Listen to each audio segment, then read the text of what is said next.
Secret English Stories, your hidden path to learn English.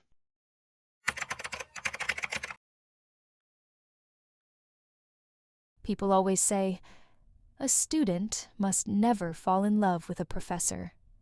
But what if it happens? What if your heart refuses to listen to your mind? My name is Emma. I am 20 years old, studying literature at York University. At first, I felt bored, and sometimes I even wanted to give up my studies. But one day, everything turned upside down. It all began on a rainy morning. He walked into the classroom with quiet confidence. Our eyes met for only a second, but that second felt endless. When he started speaking, his voice was calm, almost like a melody. His words echoed around the room. Every sentence sounded like a secret poem only I could understand.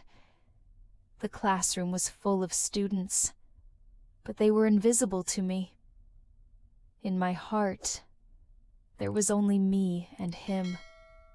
His deep eyes, his warm tone, the way he moved around the room, it all pulled me in. But the truth was impossible to ignore. I was only 20. He was 50. And he was my professor. I tried to forget about him. I told myself it was impossible. But the more I tried, the deeper I fell into it. Every line of poetry he read felt like a hidden message for me. One day, while reading Shakespeare's sonnets, he looked straight into my eyes. My heart was racing, and my hands were shaking. At the end of class, he called my name. Emma, He said. Tomorrow, I need to talk with you after class. That night, I could not fall asleep. Every second felt like an hour. I kept dreaming about what he would say. Would he finally confess his love? Would he read me a poem? The next day, I woke up early. I put on my most beautiful dress, did my hair, and put on red lipstick. I wanted to look perfect. I wanted to win his heart. When class ended, I walked slowly toward him. He smiled, and with his deep voice he said, Emma, you have extraordinary talent in literary analysis. I believe in you.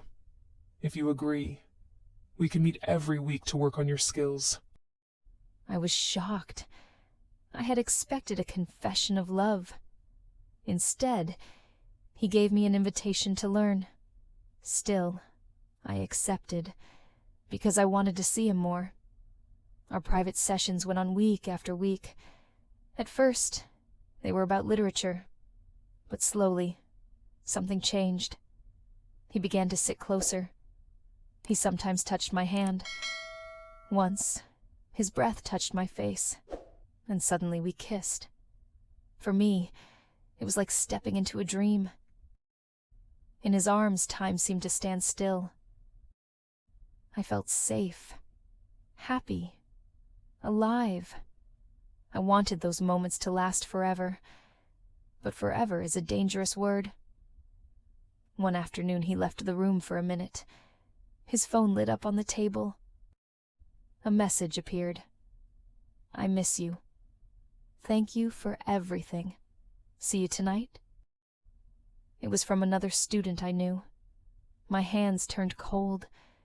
When he came back, he looked at the phone, smiled a mysterious smile, and put it away.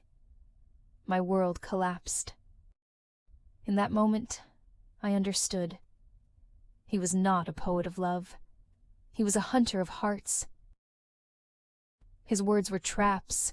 His poems were weapons. And I was not his only victim. Tears rolled down my face. All the passion turned into anger.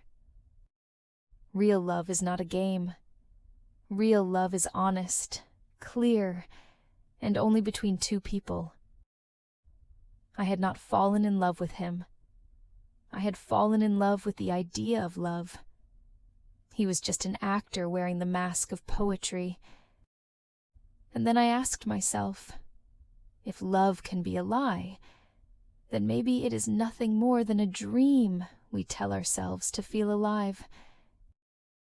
And if that is true, I wonder, do I want the dream, or do I dare to live without it? I don't know the answer yet. Maybe I will keep chasing the dream. Maybe I will one day meet someone who shows me the truth. But tonight, as I look out of my window, the rain is falling, and I realize something. Love is the most beautiful lie I have ever believed in.